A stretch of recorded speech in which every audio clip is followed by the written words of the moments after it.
لکھا. فاضل بریلوی رحمۃ اللہ نے پیر اور مرید کے حقوق پہ لکھا.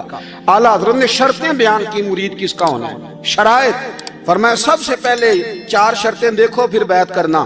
پہلی بات یہ کہ وہ بندہ اتنا عالم ہے کہ ضرورت کے مسئلے بتا سکے, جاہل کی بیعت جائز نہیں. اور دوسرے نمبر پہ فرمایا یہ بھی دیکھو کہ اعلانیہ گناہ تو نہیں کرتا, ظاہری طور پر شریعت کا پابند ہے. تیسرے نمبر پر یہ دیکھو اس کا سلسلہ متصل ہے, باقاعدہ کسی سے مرید ہوا ہے, سلسلہ اوپر تک صحیح چل رہا ہے. اور فرمایا چوتھا یہ ضرور یاد رکھنا کہ خلیفہ مجاز ہو, کسی شیخ کامل نے اسے اجازت بھی اپنی مرضی سے نہ بن کے بیٹھ گیا ہو کہ مجھے تویز مل گئے ہیں, یہ نہ ہو. فرمایا ان چیزوں کو دیکھو اور پھر پوری پابندیاں لگائیں. کسی نے پوچھا پیر اور مریدنی کا پردہ ہے, تو اعلیٰ حضرت فرمانے لگے نبی پاک کی جو بیویاں ہیں نا وہ مومنوں کی مائیں ہیں, ان کو قرآن نے مائیں کہا ہے, تو اگر اس ماں کا بیٹے سے پردہ ہے تو پھر مریدنی کا پیر سے پردہ کیوں نہیں. فرمایا واجب ہے مریدنی کے لیے پیر سے پردہ کرنا, واجب ہے. آپ کو ایک بزرگ تھے, انہوں نے اپنے ہاں جلسے پہ بلایا, جب آپ پہنچے تو وہ عورتوں کو ننگے منہ تعویذ دے رہے تھے. آپ نے دور سے دیکھا تو واپس آ گئے. وہ دوڑے پیچھے, کہنے لگے مولانا کچھ تو خیال کریں, لوگ کیا سوچیں گے, ایسے چلے گئے. تو آپ فرمانے لگے شاہ جی آپ نبی پاک کی شریعت کا خیال نہ کریں تو میں آپ کا خیال کروں, شریعت اسلامیہ کا خیال نہیں کر رہے, بے پردہ عورتوں میں بیٹھے ہو.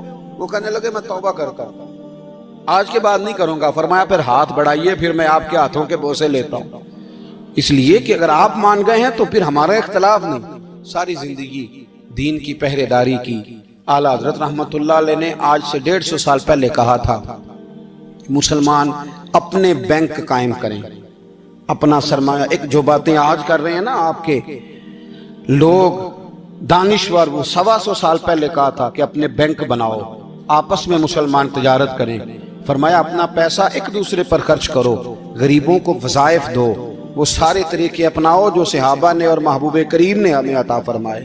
مسلمانوں کی فلاح پر انہوں نے بڑا کام کیا.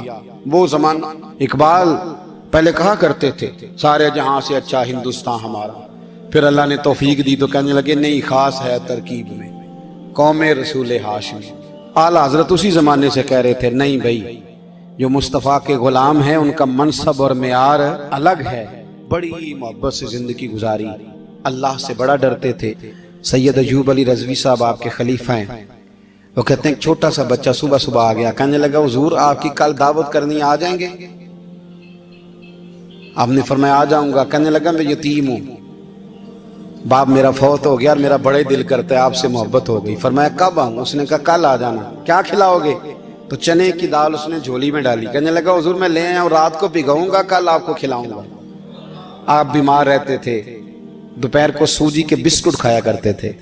سید صاحب کہتے ہیں جب وہ جانے لگا تو اعلیٰ حضرت فرمانے لگے اگر اجازت دو تو ایک بندہ ساتھ لے آؤں.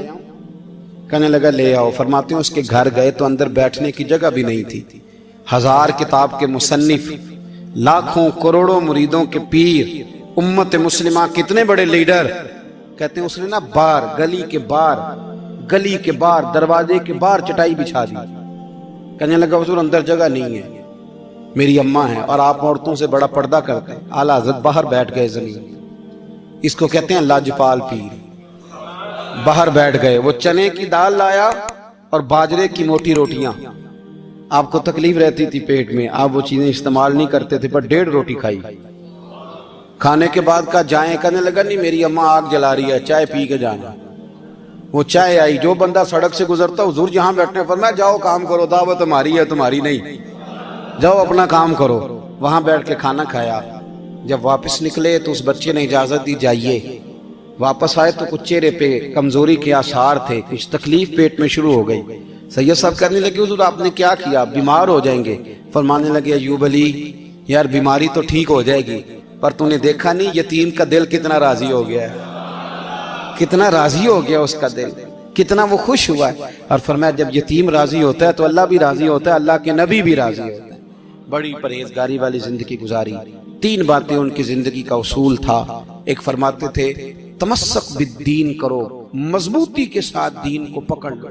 اور دوسرا فرماتے تھے جو اللہ رسول کے دشمن ہیں ان سے ہمیشہ بچو, جو ذرا بھی کہیں بے ادبی کرے اس سے پرہیز کرو.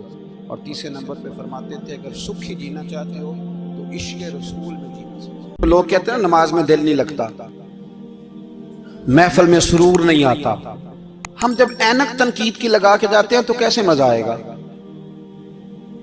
جب ہم سامنے والے کو اچھا ہی نہیں سمجھ رہے، سب سے اچھے ہم خود ہیں۔ میں اکثر کہا کرتا ہوں کہ جب تک ہم تھوڑا سا نیچے بیٹھ کے اوپر نہیں نہ دیکھتے، بندے ہمیں بڑے نظر نہیں آئیں گے، چھوٹے چھوٹے نظر آئیں گے۔ ہم ہمیشہ اوپر کھڑے ہو کے نیچے دیکھتے۔ مہربانی فرمائیں۔ بڑی شاندار بات لکھی اعلیٰ حضرت بریلوی نے ملفوظات شریف میں۔ آپ فرماتے ہیں دو بڑے زبردست قاری تھے، تلفظ اچھا ہی ہونا چاہیے، لیکن اس کا یہ مطلب نہیں کہ پھر آپ سب پہ تنقید ہی کرتے رہے۔ اعلیٰ حضرت فرماتے دو قاریوں نے نا ایک بزرگ کے پیچھے نماز پڑھی، تو ان کے نا کچھ قواعد مستحب، کچھ قواعد ٹھیک نہیں تھے، تو کہنے لگے شہرت تو بڑی سنی تھی، پر بابے کو تو قرآن بھی صحیح نہیں پڑھنا تھا۔ یہ اعلیٰ حضرت نے لکھا ہے، چھوڑو جو یہ بھی کو بلی ہے۔ فرماتے ہیں بس مستحب قواعد ٹھیک نہیں تھے، جو چیزیں ضروری ہیں وہ ٹھیک پڑھتے تھے بابا جی۔ اب ان دونوں نے تنقید کی دل میں، اور باہر نکل گئے ایک دوسرے سے کہنے لگے یار کتنا سوچ کے آئے تھے، پر یہ تو قرآن پاک بھی ٹھیک نہیں پڑھتے۔ اب موسم تھا تھوڑا سا ایسے ہی معتدل موسم تھا، نہ زیادہ گرمی تھی نہ زیادہ سردی تھی، قریب ایک جھیل تھی، کپڑے اتارے، تہمتیں باندھی اور جھیل میں گھس گئے نہانے کے لیے۔ ایک شیر آیا تو کپڑے اٹھا کے لے گیا۔ اب بندہ پانی میں کتنی کو دیر رہ سکتا ہے؟ موسم بھی معتدل تھا، بڑی گرمی میں بھی بندہ زیادہ نہیں رہ سکتا، ٹھٹھرنے لگے، پریشان ہو گئے، کانپنے لگے، جائیں تو کدھر جائیں، بڑے پریشان۔ اب شیر بیٹھا ہے سامنے اور پہاڑی کے اوپر وہ بیٹھا کپڑے لے کے۔ اعلیٰ حضرت فاضل بریلوی رحمت اللہ تعالیٰ علیہ فرماتے ہیں کسی نے جا کے بزرگوں کو بتایا کہ وہ آپ کے مہمانوں کے کپڑے لے گیا شیر، تو ٹھٹھر رہے۔